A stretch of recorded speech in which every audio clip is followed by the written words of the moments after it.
जो सरकार के साथ काम करता है वो डूब जाता है। तो हमको भी चाहिए कॉन्ट्रैक्टर, पर मैं सरकार हूँ इसलिए मेरा बोलना उचित नहीं है। मैं मदद करते रहता हूँ। मुझे रोड सेक्टर में इतने लोग बीमार हो गए, इतनी कंपनियां दिवाला पिट चुकी। मैं जब मंत्री बना तो 406 प्रोजेक्ट 3,85,000 करोड़ के स्टॉल प्रोजेक्ट थे, और मेरे डिपार्टमेंट ने और मैंने बचाकर 3 लाख करोड़ के एनपीए से इंडियन बैंकों को बचाया है। तो जो कैश में मिल रहा है मार्केट में वो स्कीम करो ना, काय के लिए वो सब्सिडी के चक्कर मारते रहते हैं, क्या फर्क पड़ता है? Next please.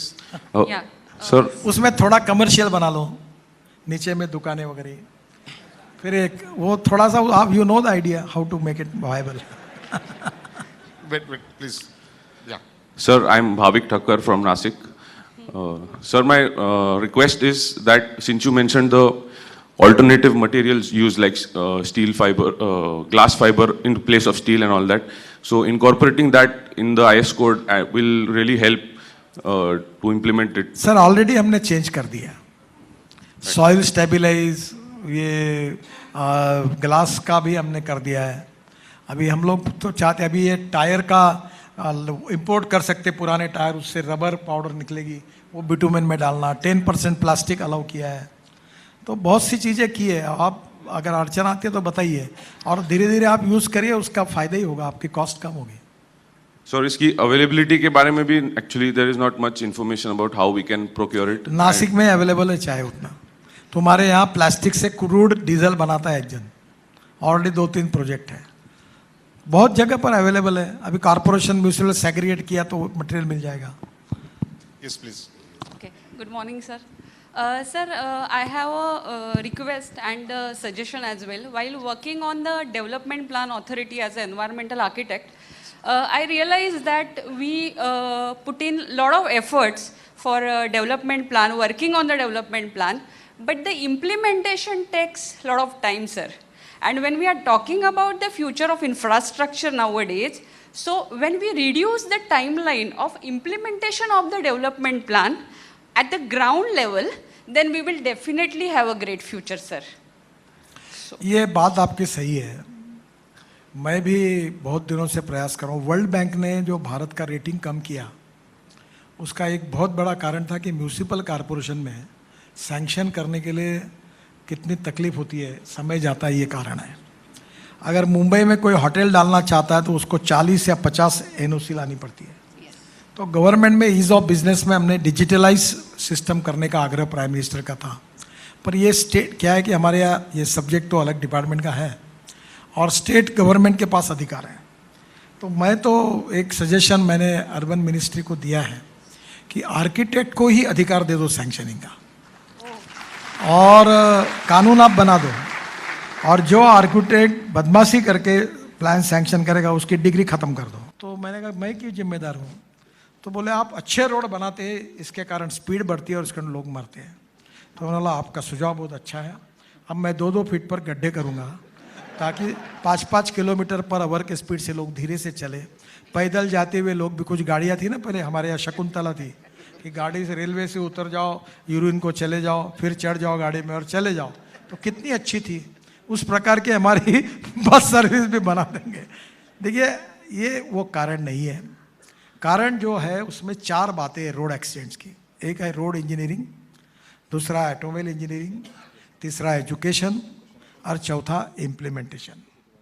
कानून के प्रति सम्मान भी नहीं और डर भी नहीं। और इंटेलिजेंट ट्रैफिक सिस्टम आया। अब मैं मुंबई में रहता हूँ, वर्ली में, तो मेरे भी ड्राइवर को मेरे नाम पर मेरे पास चिट्ठी आ गई, फाइन लग गया मेरे ऊपर। तो अब क्या हुआ कि कैमरे लगे हैं, तो स्पीड कंट्रोल भी करना, उसमें समय के अनुसार वो 60 करना, 80 करना, 100 करना, उसका अध्ययन करना पड़ेगा। पर जैसे दिल्ली मुंबई हाईवे 12 घंटे में आना है, एक्सिस कंट्रोल रोड है, 8 लेन रोड है, तो उसकी स्पीड 60 किलोमीटर रखने का कोई कारण नहीं है, वो कम से कम 120 किलोमीटर रखनी होगी। तो ये रोड के बाद उसको देखना होगा, और इसलिए स्पीड ये ओनली कारण नहीं। तो इसलिए मैं मिनिस्टर होने के नाते ऑटोमोबाइल इंजीनियरिंग में हमने एयर बैग्स इकोनॉमिक मॉडल में 6 कंपलसरी करने की बात की है। हमने उसमें ऑटोमोबाइल इंजीनियरिंग के डिज़ाइनिंग में काफ़ी सुधार किए है।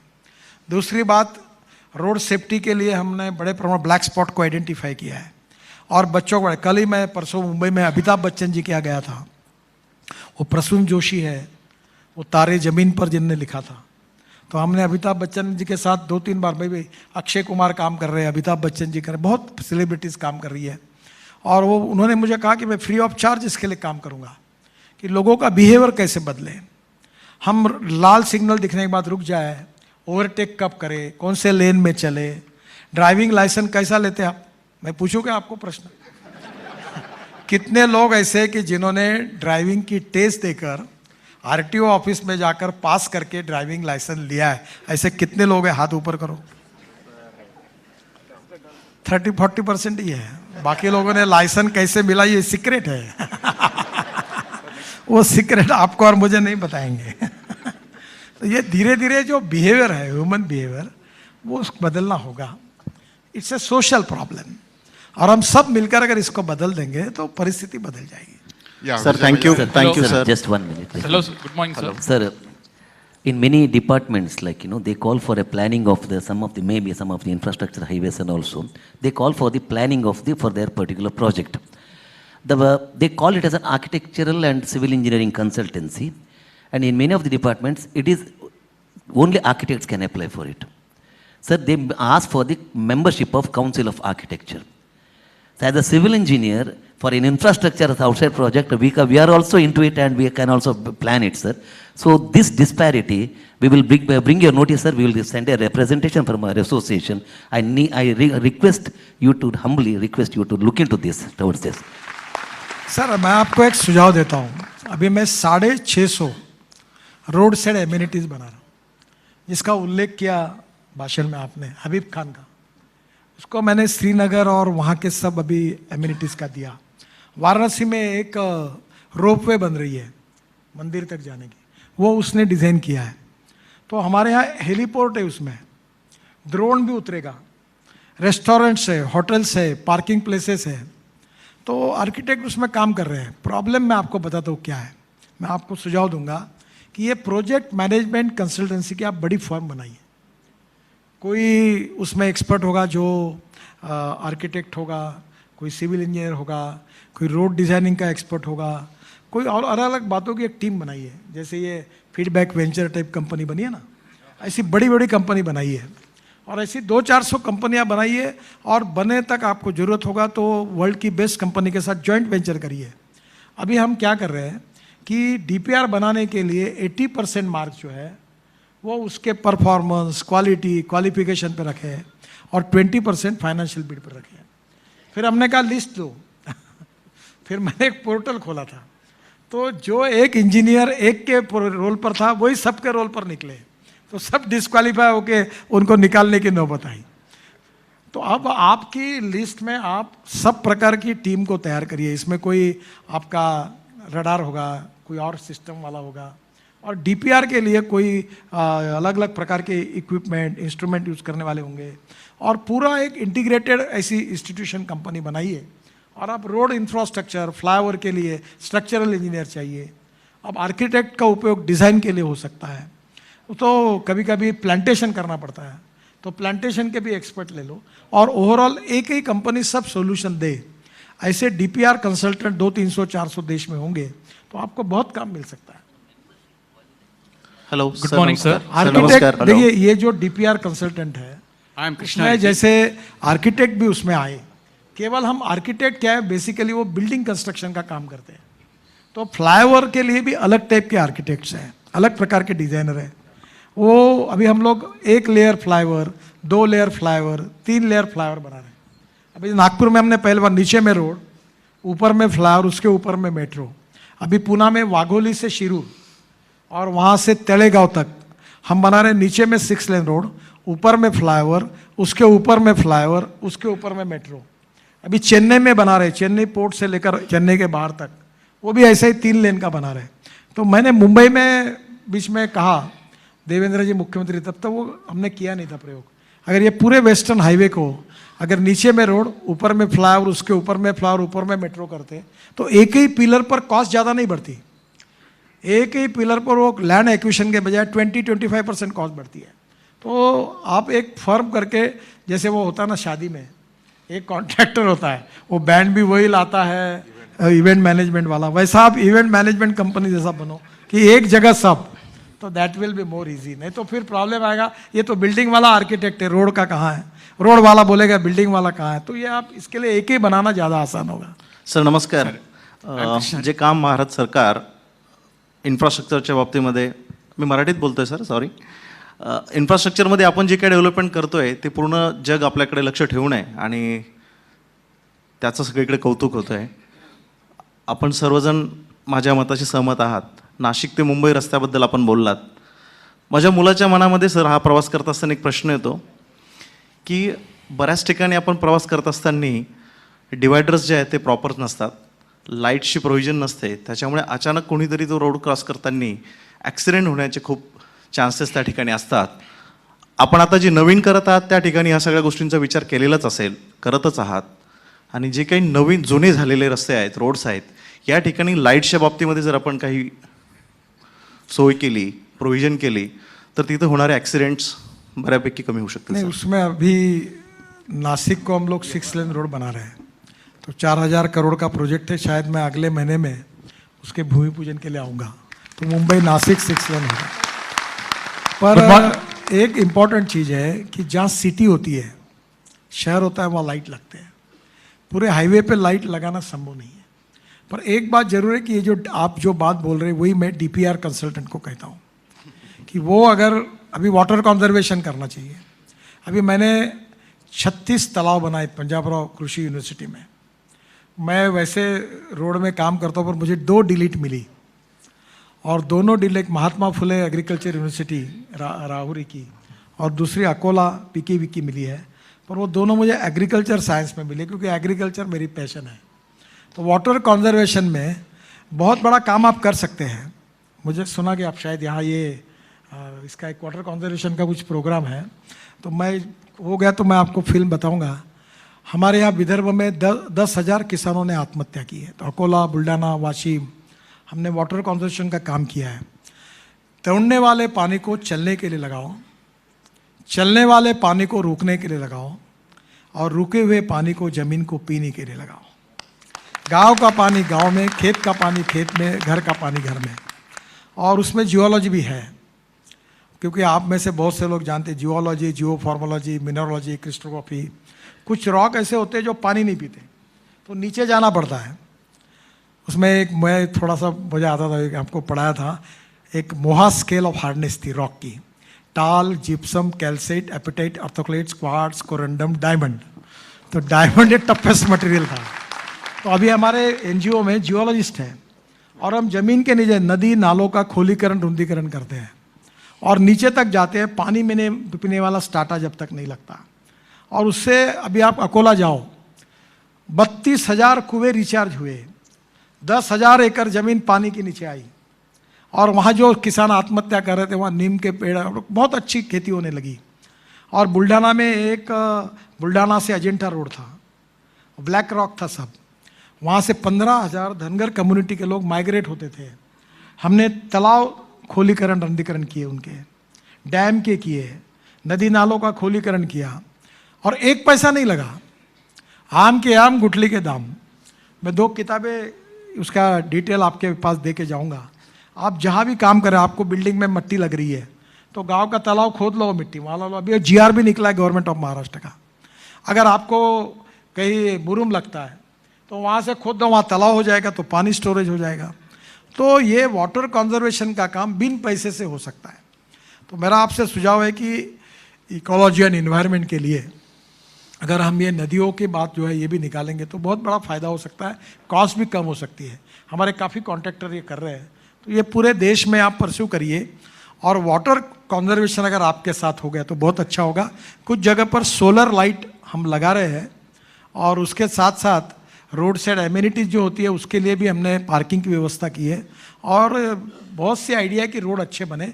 अभी फ़िलहाल हमारे रोड डिफेक्टिव है, इसकी जिम्मेदारी मैं लेता हूँ, पर इसका कारण डीपीआर कंसल्टेंट है जो तुम्हारे यहाँ बैठे होंगे.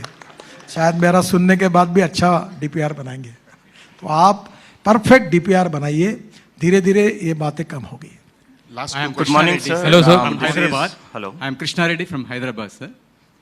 Sir, for national highways, the bypasses are made at small towns and villages. That is a very good concept. But still, some of the places it is taken to the center of the town and village, so that it is creating a lot of congestion and then safety point also.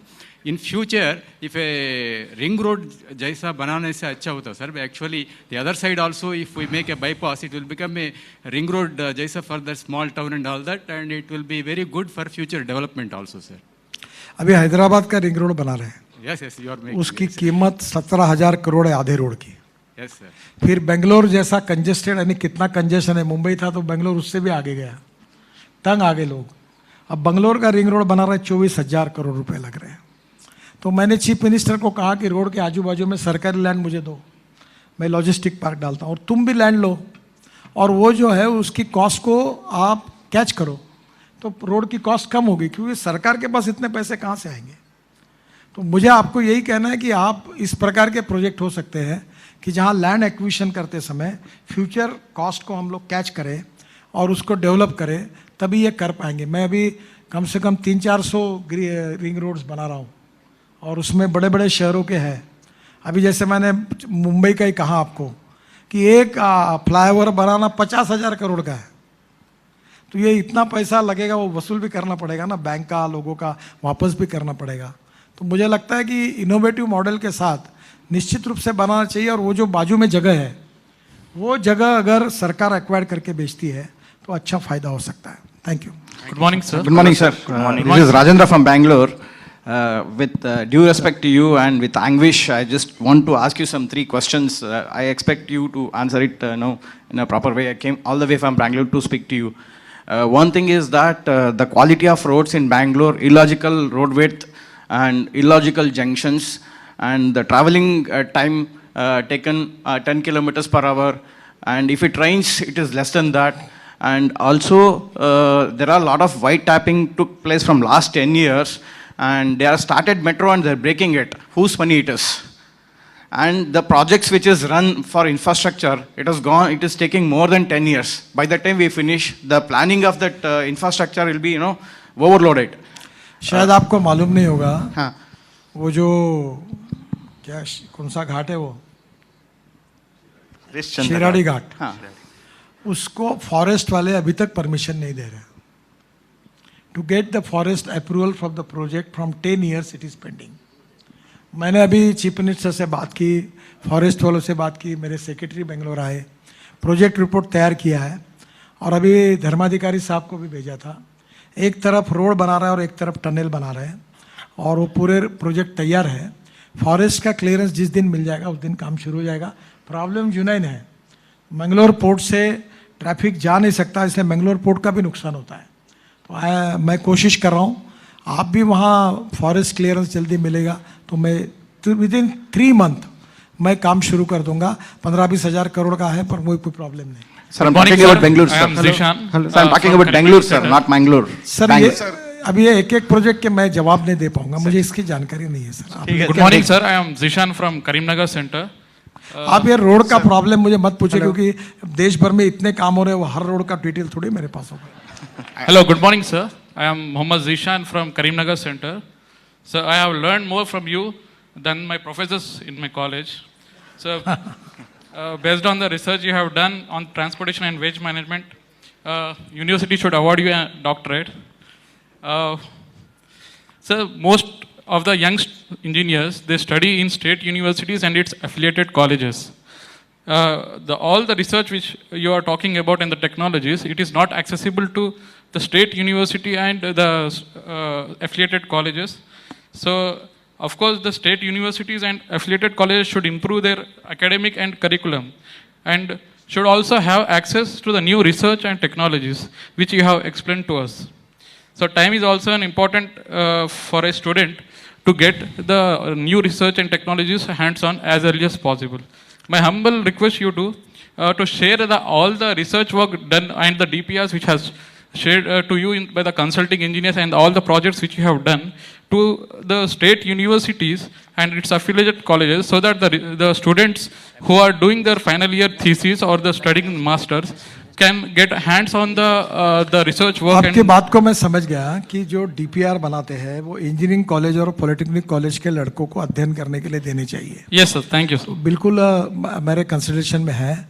और एक बात है कि startup में बहुत अच्छा काम अपने नए यंग लड़के कर रहे हैं, बहुत टैलेंटेड है, नए नए सुझाव लेके आते हैं और काफ़ी बड़े प्रमाण पर लोग रिसर्च भी कर रहे हैं।